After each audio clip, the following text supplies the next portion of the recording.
Sugar వచ్చిందంటే ఏం తినాలన్నా గాని భయపడుతూ ఉంటారు. అసలు అవును. షుగర్ వ్యాధి వచ్చిన వాళ్ళు ఎలాంటి ఆహారం తీసుకుంటే మంచిది? మామూలుగా షుగర్ వచ్చినప్పుడు అంటే షుగర్ వల్లనే వాళ్ళు వెయిట్ తగ్గుతూ వస్తుంది. వెయిట్ అంటే ముఖ్యంగా మజిల్ తగ్గిపోతుంది. ఇలాంటి వాళ్ళల్లో ఈ సన్నబడిపోవడం వల్ల ఫర్దర్‌గా కొన్ని కాంప్లికేషన్స్ ఉంటాయి. అంటే షుగరు కంట్రోల్ కాదు.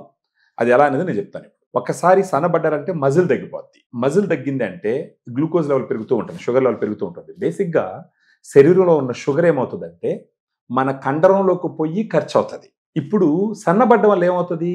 ఈ పెరిగినటువంటి షుగర్ లెవెల్ ఈ ఉండే కండరం చాలదు కంట్రోల్ చేసుకోవడానికి. యూజ్ చేసుకోవడానికి.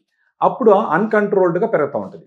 అలాంటి సమయంలో డాక్టర్స్ టాబ్లెట్స్ రాస్తూ ఉంటారు. ఎవరన్నా సరే ఒకసారి డయాబెటిస్ వచ్చి వాళ్ళు నీరసించిపోతూ, ఎనర్జీ లేకుండా, సన్నబడిపోతూ ఉంటే ఫస్ట్ వాళ్ళు గుర్తించాల్సింది ఏంటంటే, నా మజిల్ మాస్ తగ్గిపోతుంది. నా మజిల్ మాస్ తగ్గింది అనంటే నాకు షుగర్ ఫర్దర్‌గా కంట్రోల్ కాదు. నంబర్ ఆఫ్ టాబ్లెట్స్ పెరుగుతాయి. వాటి వల్ల వచ్చే సైడ్ ఎఫెక్ట్స్ పెరుగుతాయి.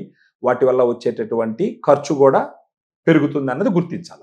సో, ఇలా సన్నబడిపోయేటటువంటి వాళ్ళకి ఫస్ట్ వాళ్ళు పెంచుకోవాల్సింది ఏందంటే లీన్ మజిల్ మాస్. అంటే ఫ్యాట్ లేకుండా కండని పెంచుకునే మార్గం చూడాల. ఒక కండని పెంచాలి అంటే ఎవరికన్నా ఫస్ట్ గుర్తొచ్చే విషయం ఏంటంటే ప్రోటీన్. అలాంటి ప్రోటీన్ గురించి మాట్లాడాల్సి వచ్చినప్పుడు మనం మాట్లాడుకోవాల్సిన ప్రోటీన్ సప్లిమెంట్ ఏంటంటే డయాబెటిక్ బ్యాలెన్స్ సప్లిమెంట్ ఏంటంటే డయాగ్రాండ్.